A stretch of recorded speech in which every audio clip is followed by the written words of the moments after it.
Today we have with us Mr. George Part, who has agreed to talk to us in order to clarify Tandridge District Council's local plan. Thank you for having me and giving me the opportunity to explain the plan and the reasoning behind the garden village in Tandridge. The local plan consultation document is clearly very long, some 3,500 pages, and rather contradictory and conflicting in many areas. Yes. Well, the idea is that it needs some pretty clever chaps to uncover the full facts. We don't need every Tom, Dick and Harry and his dog giving their uninformed and amateur views. That's simply the road to anarchy.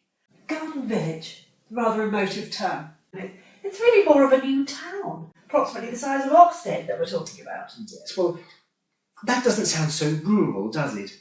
The developers would prefer to stick to garden village. Tandridge Council continually state that the government require them to produce 9,400 houses over the next 20 years. How they calculate this figure is rather shrouded in secrecy and mystery, and is heavily disputed by very many local parish councils across the district and many residents' groups. I think you'll find the numbers are very robust. Do you know how they were arrived at? No. No. Well, no, none of us do. It's all very high-tech, very complicated. Rocket science, really. Right.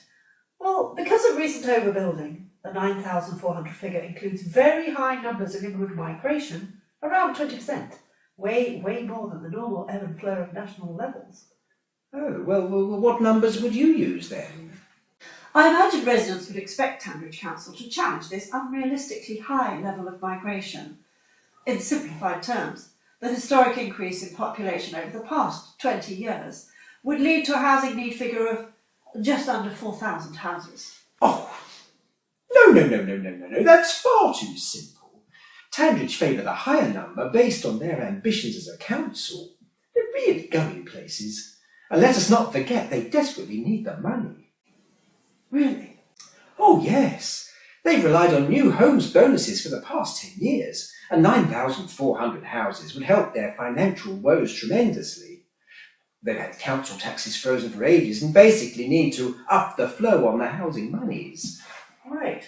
And just to be clear, Tandridge need to get this plan consulted on, reviewed, put before the government inspector and approved in rather a hurry. In fact, they're at a point where they're going to have to ignore the flood of opposition and just push forward before the inspector one of the plans to build a garden village on the green belt, regardless of the result of its consultation. Well, yes, it's fair to say they have a lot invested in their plan. Yes, they have handed £160,000 to East Hampshire Council to run the consultation. They need it to go through. Well, actually, it's 159,000. But that's not a lot when you consider the necessarily complicated process. The consultant needs to employ guile to ensure that the council get the result they require. They'll have a talent that. They're planning to spend £500,000 on a QC to defend the plan and over £1.5 million on the overall process. Oh, that's small beer. Small change. Lots of opposition to crush. Moving to the garden villages themselves then. As we are sitting here in the South Godstone Blindley Heath area, let's look at these proposals. Great. Here I can definitely assuage any concerns. People are very concerned that the schemes are unsustainable from a green belt perspective, but also an infrastructure point of view, where transport and services are already overrun. Yes, well, there'll be schools, medical centres, fountains, roads, arenas. It's all in the plans up for comment, and very kindly submitted by the wonderful developers such as Bonner Allen. That would be marvellous. For such important works, you'd need a steady hand and experience. Do Bonner Allen have a solid track record on such schemes? No, not as such. Oh. Have Bonner Allen actually built a single house? Ever? Well, no. Okay. But the council are prepared to hang their strategy on them. Absolutely. They're very keen to help. Okay. Moving on. Schools. The plans show primary and secondary schools. Indeed. Many as you like.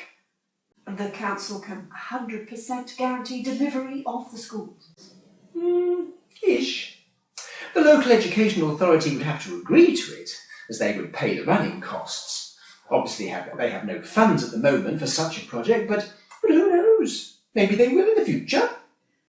But you can absolutely guarantee that they will be built.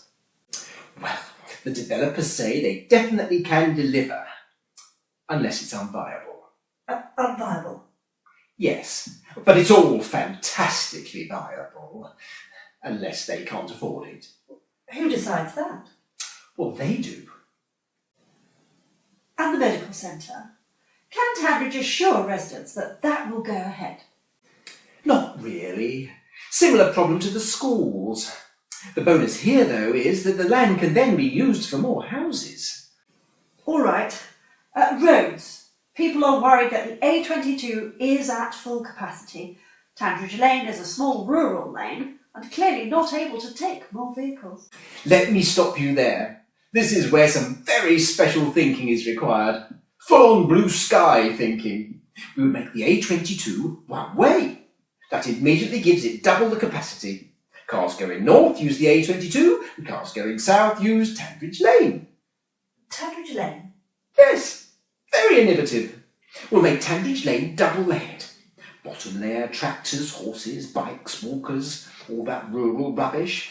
And cars, lorries, etc. use the upper new road. And vehicles through Tandridge Village and Old Oxford? Oh, don't worry, we'll sort that. Innovative thinking. Trust Tandridge Council. They have all the knowledge. Rail travel.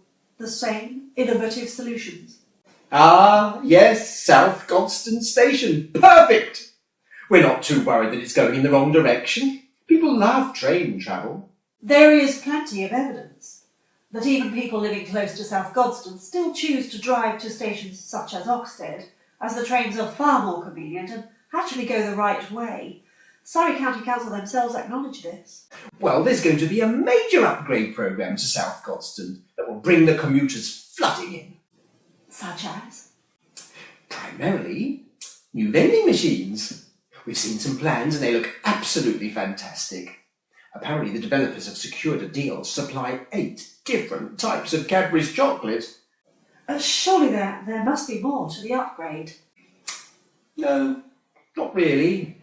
Nothing we can guarantee. Maybe a bike rack in time. Onto the green belt. Tandridge are planning to build on the green belt, despite the government repeatedly saying green belt will be absolutely protected unless there are very exceptional circumstances.